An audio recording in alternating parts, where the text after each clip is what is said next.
ఒక పెద్ద పర్వతమంత ఎత్తుండే భయంకర రాక్షసుడు బకాసురుడు.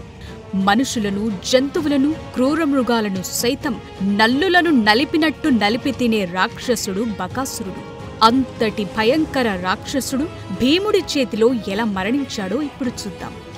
దుర్యోధనుడు కుట్రతో లక్క ఇంటిని కాల్చగా విదురుడు ముందు జాగ్రత్తగా చెప్పిన సూచనతో పాండవులు సొరంగాన్ని తవ్వి ఆ సొరంగం ద్వారా లక్క ఇంటి నుండి తప్పించుకుని అడవిలో తలదాచుకుంటారు. అక్కడ వ్యాస భగవానుడు వీరిని కలిసి ఏకచక్రపురంలో కొన్నాళ్లు ఎవరికీ తెలియకుండా జీవించమని సలహా ఇస్తాడు. అప్పుడు పాండవులు తమ తల్లి కుంతితో సహా బ్రాహ్మణ వేషాలు ధరించి ఏకచక్రపురం చేరుకుంటారు. ఇప్పటి పశ్చిమ బెంగాల్ రాష్ట్రంలోని బుర్ద్వాన్ జిల్లాలోని దుర్గాపూర్ సమీపంలోని పాండవేశ్వర్ పట్టణమే ఒకప్పటి ఏకచక్రపురమని చెప్తారు. ఈ గ్రామంలో పాండవులు ఒక బ్రాహ్మణుడి ఇంటిలో నివసిస్తూ ఆ గ్రామ వీధుల్లో బిచ్చమెత్తుకోసాగారు. ఇలా ప్రతిరోజు భిక్ష ద్వారా తెచ్చిన ఆహారాన్ని వారి తల్లికిచ్చేవారు. ఆ ఆహారాన్ని కుంతి 2 సగభాగాలు చేసి ఒక సగాన్ని భీముడికి, మిగతా సగాన్ని మిగతా నలుగురికి పెట్టేది. భీముడు వాయుదేవుడికి పుట్టినవాడు, గొప్ప బలవంతుడు, ఆకలి ఎక్కువ కలిగినవాడు. ఏకచక్రపురంలో వారికి లభించు అతి కొద్ది ఆహారం ఈ భీముడికి సరిపోక ఆకలి తీరక అతను చాలా నీరసించిపోయాడు. ఇది తల్లి కుంతికి, భీముడి మిగతా అన్నదమ్ములకు చాలా ఆందోళన కలిగిస్తుండేది. ఒకరోజు నలుగురు పాండవులు భిక్షకు వెళ్లగా భీముడు మాత్రం ఇంట్లో తన తల్లి కుంతి వద్దే ఉన్నాడు. తాము నివసించే బ్రాహ్మణుడి ఇంటిలో నుండి పెద్దగా ఏడుస్తున్నట్లు కుంతికి వినిపించింది. ఆ కుటుంబానికేదో ఆపద సంభవించిందేమో అని తెలుసుకోవటానికి ఆమె ఆ ఇంట్లోకి వెళ్లగా అక్కడ ఆ ఇంటి బ్రాహ్మణుడు, అతడి భార్య ఏడుస్తున్నారు. చివరకు బ్రాహ్మణుడు తన భార్యను చూసి, ఓసి నిర్భాగ్యురాలా, తెలివి తక్కువదానా, ఈ ఊరు విడిచిపెట్టిపోదాం, ఎక్కడైనా బ్రతుకుదామని నేనెన్నిసార్లు చెప్పినా నీవు ఇష్టపడలేదు. నేను ఇక్కడే పుట్టి పెరిగాను, నా తల్లిదండ్రులు, బంధువులు ఇక్కడే జీవించి చనిపోయారంటూ ఈ ఊరు విడిచిపోవటానికి ఇష్టపడకపోతివి. నిన్ను పెళ్లి చేసుకున్నప్పటి నుండి నా జీవితంలో సగభాగమై నిలిచావు. పిల్లలను కని వారిని ప్రేమగా పెంచావు. ఇప్పుడు పిల్లలను కూడా నేను చంపుకోలేను. ఈ జీవితంలో మనం ఎవరిపైన ఆశలు పెట్టుకున్నామో జీవితాంతాన మనకు ఉత్తరగతులు ఎవరు చేయగలరు? అలాంటి కుమారుడు మరణించాక మనం ఎలా జీవిస్తాం? వాడు చనిపోతే మనకు, మన పూర్వీకులకు ఉత్తర క్రియలు ఎవరు చేస్తారు? నీ మొండి పట్టుదలే ఇక్కడి వరకు తీసుకొచ్చింది. నేను ప్రాణాలిస్తే ఈ పిల్లవాణ్ణి రక్షించేవారు లేక తప్పక చనిపోతారు. ఇప్పుడు నేనేం చెయ్యను? మనందరం ఒకేసారి చనిపోవటమే మంచిదంటూ ఆ బ్రాహ్మణుడు వెక్కి వెక్కి ఏడవసాగాడు. అప్పుడు ఆ బ్రాహ్మణుడి భార్య ఇలా అంటుంది, నేను మీకు 2 పిల్లలను కనిచ్చాను. మీరు లేకుండా నేను బ్రతకలేను. భర్త లేని ఆడదాన్ని సమాజం చాలా హీనంగా చూస్తుంది. ప్రతి మగాడు నన్ను వాడుకోవాలని చూస్తారు. నాకు 2 పిల్లలను పెంచి పెద్ద చేయటం చాలా కష్టమైన పని. కనుక నన్ను ఆ రాక్షసుడికి ఇవ్వటమే మంచిది. భర్త జీవించి ఉండగా చనిపోయిన భార్య చాలా అదృష్టవంతురాలు. కాబట్టి పతివ్రత అయిన స్త్రీకి చావనేది భయమే కలిగించదు. మీరు నన్ను ఆశీర్వదించి ఆ రాక్షసుడి వద్దకు పంపండి అని భార్య ఏడవసాగింది. అప్పుడు ఆ బ్రాహ్మణుడు, అవే మాటలు, నీవు లేకుండా నేను జీవించలేను. వివాహితుడి ప్రథమ కర్తవ్యం తన భార్యను రక్షించటమే. నిన్ను ఆ రాక్షసుడికిచ్చిన తరువాత నేను బ్రతికి ఉంటే మహాపాపిని, నిందితున్నవుతాను అంటాడు బ్రాహ్మణుడు. అప్పుడు తల్లిదండ్రుల మాటలు వింటున్న కుమార్తె ఏడుస్తూ, అమ్మా నాన్న, నేను చిన్నదాన్నైనా నా మాట విని నన్నే మీరు ఆ రాక్షసుడి వద్దకు పంపండి. నా ఈ శరీరాన్ని త్యజిస్తే మిగతా వారంతా రక్షించబడతారు. మీరిద్దరూ చనిపోయాక ఈ దుష్ట ప్రపంచంలో నేను, తమ్ముడు రక్షించేవారు లేక త్వరగా చనిపోతామని ఆ కుమార్తె ధైర్యంగా అనటంతో తల్లిదండ్రులు ఆమెను గాఢంగా హత్తుకుని ఏడవసాగారు. వారందరూ ఏడుస్తుండగా పసివాడైన కుమారుడు, అమ్మా, నాన్న, అక్క, ఏడవకండి అంటూ ఓ కర్రముక్కను తీసుకుని దాన్ని తిప్పుతూ, నేనీ కర్రతో ఆ రాక్షసుణ్ణి చంపుతాను అంటాడు. పిల్లవాడు కర్రను తిప్పటం, ఆ రాక్షసుణ్ణి చంపుతాను అని మాట్లాడటం చూసి వారంతా బాధలోనూ నవ్వుతారు. కాని ఆ తరువాత అందరూ కలిసి ఏడుస్తారు. వీరందరి మాటలు విన్న కుంతీదేవి, ఏమైంది? మీరెందుకు ఏడుస్తున్నారు? నేనేవైనా మీకు సహాయం చేయనా అని అడుగుతుంది. అందుకు ఆ బ్రాహ్మణుడు, తల్లి, మా బాధను మీరు తీర్చలేరు. ఈ గ్రామానికి పక్కనే ఉన్న పర్వత ప్రాంతంలో ఓ కొండగుహ ఉంది. అక్కడ మహాబలవంతుడు, క్రూరుడైన బకాసురుడు అనే ఒక రాక్షసుడున్నాడు. 13 ఏళ్ల కిందట తన బలంతో ఈ గ్రామాన్ని ఆక్రమించుకున్నాడు. అప్పట్నుంచి మా గ్రామస్తులందరినీ క్రూర హింసల పాలు చేస్తున్నాడు. ఈ దేశరాజు మమ్మల్ని రక్షించలేక వేత్రకి అనే రాజ్యానికి పారిపోయాడు. ఇదివరకు ఈ రాక్షసుడు తన ఇష్టమొచ్చినప్పుడల్లా గుహ నుంచి బయటకొచ్చి ఆకలితో గ్రామంపై పడి పురుషులను, స్త్రీలను, చివరకు పసిపిల్లలను సైతం దారుణంగా చంపి తినేవాడు. ఆ పరిస్థితుల్లో విచక్షణ లేకుండా ఎప్పుడు పడితే అప్పుడు మనుషులను చంపకుండా ఉండేలా ఒక పద్ధతి ప్రకారమే వారిని తినేలా ఒక ఒప్పందాన్ని ఈ గ్రామ ప్రజలు ఆ రాక్షసుడితో చేసుకున్నారు.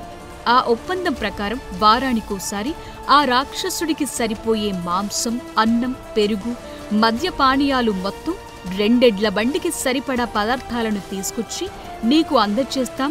బండిని తోలేందుకు కూడా ఒక మనిషిని పంపుతాం. అన్నం, పదార్థాలతో పాటు 2 ఎద్దులను, అలాగే తెచ్చిన ఆ మనిషిని తిని ఆ ఆకలి తీర్చుకో అని మా గ్రామ ప్రజలు మొరపెట్టుకోగా దానికి బకాసురుడు అంగీకరించాడు. ఆ రోజు నుంచి ఆ రాక్షసుడు మా గ్రామాన్ని క్రూర మృగాలు, ఇతర దొంగల బారి నుండి రక్షిస్తున్నాడు. ఈ ఒప్పందం చాలా సంవత్సరాల నుంచి అమలు జరుగుతుంది. ఎంతో మంది మా గ్రామస్తులు ఆ రాక్షసుడి వద్దకు ఆహారం తీసుకువెళ్లి చనిపోయారు. వారందరి చావులు చూసిన మేము ఆ బాధను తట్టుకోలేకపోతున్నాం. ఈ రాజ్యంలో ఆ రాక్షసుడి బారి నుంచి ప్రజలను రక్షించగలిగే వీరుడెవ్వడూ మాకు కనిపించలేదు. మా దేశపు రాజే మమ్మల్ని రక్షించలేక పారిపోయాడు. చాలా కాలం నుంచి ఇతరులు పడే బాధలను కళ్ళారా చూసి బాధపడుతున్న మాకు ఈరోజు ఆ రాక్షసుడికి ఆహారం తీసుకెళ్లే వంతు మాకొచ్చింది. మాలో ఎవరైనా ఆ రాక్షసుడికి ఆహారమైపోతే మిగతా వాళ్లం బ్రతకలేం. కనుక నా కుటుంబం మొత్తం దుర్మార్గుడైన ఆ నరమాంస భక్షకుడి వద్దకు వెళ్లి వాడికి ఆహారమైపోతాం. అంతకు మించి మేం ఏం చేయగలం అని కుంతీదేవితో అంటాడు ఆ బ్రాహ్మణుడు. అంతా విన్న కుంతి, మీరు బాధపడకండి, నాకు 5గురు కుమారులున్నారు. వారిలో ఒకడు బకాసురుడికి అన్నం తీసుకువెళతాడు అని చెప్పగా అందుకు బ్రాహ్మణుడు ఆశ్చర్యచకితుడై, మాకోసం మీరు మీ కొడుకుని చంపుతారా? వద్దు, అందుకు నేనొప్పుకోను అని అంటాడు. అప్పుడు కుంతి, ఓ బ్రాహ్మణోత్తమా, భయపడొద్దు. నా కుమారుడు మంత్రసిద్ధిని పొందినవాడు, మంచి ప్రజ్ఞావంతుడు, గొప్ప వీరుడు. వాడు నిశ్చయంగా ఆ రాక్షసుని చంపుతాడు. ఇలాంటి రాక్షసులను ఎంతో మందిని వాడు చంపటం నేను చూశాను. నేను చెప్పిన ఈ విషయాన్ని మీరు రహస్యంగా ఉంచండి చాలు. ఇది బయటకు తెలిస్తే నా కుమారుడి ప్రభావం నశిస్తుంది అని వారికి చెప్పి ఒప్పిస్తుంది కుంతి. ఆ తరువాత అక్కడి నుండి తన ఇంటికి వచ్చి భీముడికి జరిగిందంతా వివరిస్తుంది కుంతి. అందుకు భీమసేనుడు చాలా సంతోషంగా, ఉత్సాహంగా ఎప్పుడెప్పుడు ఆ రాక్షసుడి వద్దకు వెళదామా అని ఆత్రంగా ఎదురు చూడసాగాడు. ఆ తరువాత మిగతా పాండవ సోదరులు భిక్షతో ఇంటికి తిరిగి వచ్చి భీముడు చాలా సంతోషంగా ఉండటం చూసి వెంటనే విషయమేంటని కుంతిని అడిగారు. ఆమె బకాసురుడి గురించి మొత్తం చెప్పగా అప్పుడు ధర్మరాజు, అదేంటమ్మా, అనాలోచితంగా ఎందుకు మాటిచ్చావు? భీముడి బలాన్ని నమ్మి మనందరూ ఏ చీకు, చింత, భయం లేకుండా నిద్రపోతున్నాం. వంచకులైన మన శత్రువులు హస్తగతం చేసుకున్న రాజ్యాన్ని భీముడి పరాక్రమంతో మనం తిరిగి పొందాల్సి ఉంది. భీముడి బల పరాక్రమం వల్లనే కదా మనందరం లక్క ఇంటి నుంచి సురక్షితంగా రాగలిగాం. ప్రస్తుతం మనలను రక్షిస్తున్నవాడు, మున్ముందు మనకు మరింత మేలు చేయగలిగిన భీముడి ప్రాణాలను నీవిప్పుడు ప్రమాదకర పరిస్థితుల్లోకి నెడుతున్నావు అని తల్లిని మందలిస్తాడు. అందుకు కుంతీదేవి, కుమారులారా, ఎన్నో సంవత్సరాల నుంచి ఈ బ్రాహ్మణుడి ఇంటిలో మనం ఆనందంగా ఉంటున్నాం. ఒకరి సుగుణం ఇతరులతో పొందిన మేలుకు ప్రత్యుపకారం చేయటం వల్లనే బయటపడుతుంది. భీముడి శౌర్య పరాక్రమాల గురించి మనందరికీ తెలుసు. మనల్ని వారణావతం నుంచి ఇక్కడకు తెచ్చిందెవరో, హిడంబాసురుణ్ణి చంపింది ఎవరో గుర్తుపెట్టుకోండి. ఈ బ్రాహ్మణ కుటుంబానికి సాయం చేయటం మన విద్యుక్త ధర్మం అని చెప్పి తన కుమారులందరినీ ఒప్పిస్తుంది. ఆ తరువాత గ్రామ ప్రజలంతా మాంసం, తినే పదార్థాలు, పెరుగు, మద్యం మొదలైన అన్నింటినీ 2 ఎద్దుల బండిపై వేసుకుని బ్రాహ్మణుడి ఇంటికి తీసుకొస్తారు. ఆ బండి తోలుకు వెళ్లాల్సిన వంతు బ్రాహ్మణుడిదే కనుక వాటన్నింటినీ తీసుకువెళ్లి బకాసురుడికి అప్పగించమని చెప్పి వారందరూ తిరిగి తమ ఇళ్లకు వెళ్లిపోతారు. ఆ తరువాత భీముడు ఆ బండిని తీసుకుని రాక్షసుడి గుహకు బయలుదేరుతాడు. బండితో రాక్షసుడైన బకాసురుడి గుహ దగ్గరకు చేరుకున్న భీముడు అక్కడ అంతా ఎముకలు, రక్తపు ముద్దలు, తెగిపడిన కాళ్ళు చేతులతో సహా తల కపాలాలు కూడా ఉండటం, వాటి వాసన పసిగట్టిన గద్దలు, రాబందులు ఆ గుహ పైన ఎగురుతూ ఉండటం చూస్తాడు. ఆ గుహకు దగ్గరలో బండిని ఆపి మంచి మంచి ఆహార పదార్థాలు నోరూరిస్తుంటే ఆకలి తట్టుకోలేక వాటన్నింటినీ తినటం ప్రారంభిస్తాడు. బకాసురుడితో యుద్ధం వల్ల ఈ పదార్థాలు పాడైపోతాయి కనుక ముందుగానే వీటన్నింటినీ తినటం మంచిది. పైగా రాక్షసుణ్ణి చంపాక వీటిని తినటం మంచిది కాదు అని మనసులో అనుకుని వాటిని ఆవురావురుమని తినసాగాడు. తాను ఆహారం తినే సమయం దాటిపోవటంతో ఇంకా ఆహారం ఎందుకు రాలేదా అని బకాసురుడు ఆ గుహ నుంచి బయటకొచ్చి తేరపారా చూస్తాడు.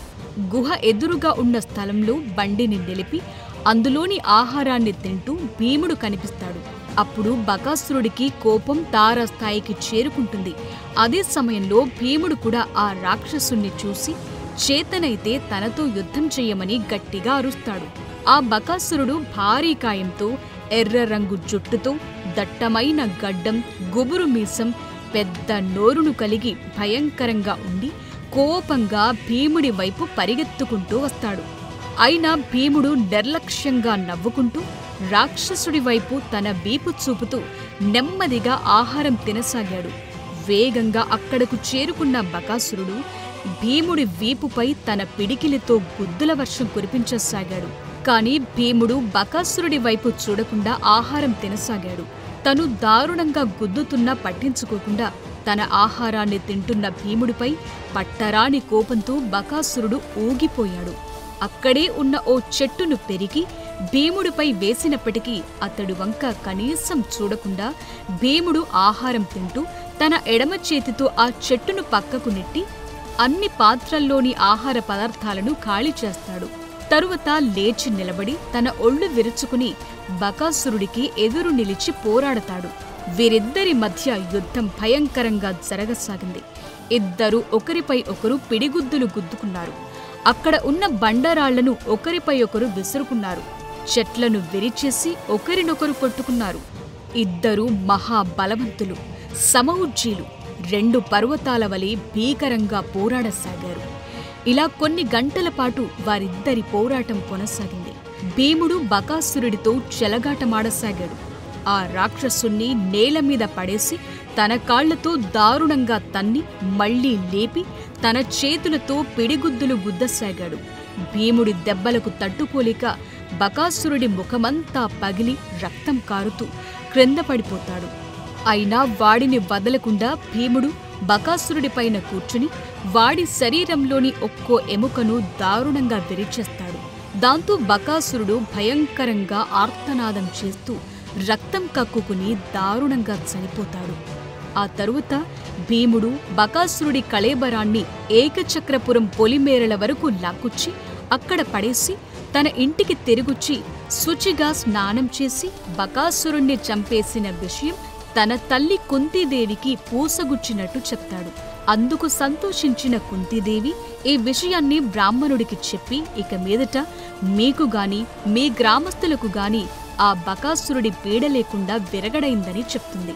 అందుకు సంతోషించిన బ్రాహ్మణుడు తన ఊరి గ్రామస్తులందరినీ వెంటబెట్టుకుని తీసుకువెళ్లి గ్రామ పొలిమేరలో ఉన్న బకాసురుడి భారీ కళేబరాన్ని చూపించి మన మొరవిన్న దేవతలు వచ్చి వాడిని చంపారని చెప్పగా ఆ రాక్షసుడు దారుణంగా చచ్చాడని చూసిన గ్రామ ప్రజలంతా సంతోషంతో సంబరాలు చేసుకుంటారు.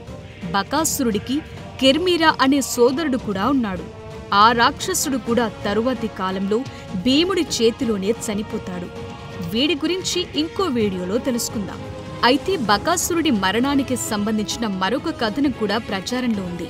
భీముడు, బకాసురుడు, కీచకుడు, జరాసంధుడు, దుర్యోధనుడు ఈ 5గురు ఒకే నక్షత్రంలో జన్మించారు.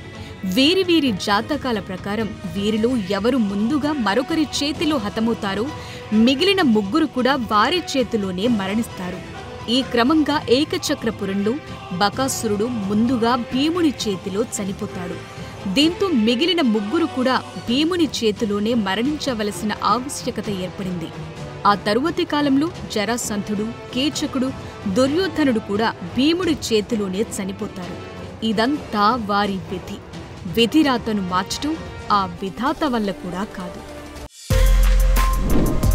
For more videos like this, subscribe Big TV channel.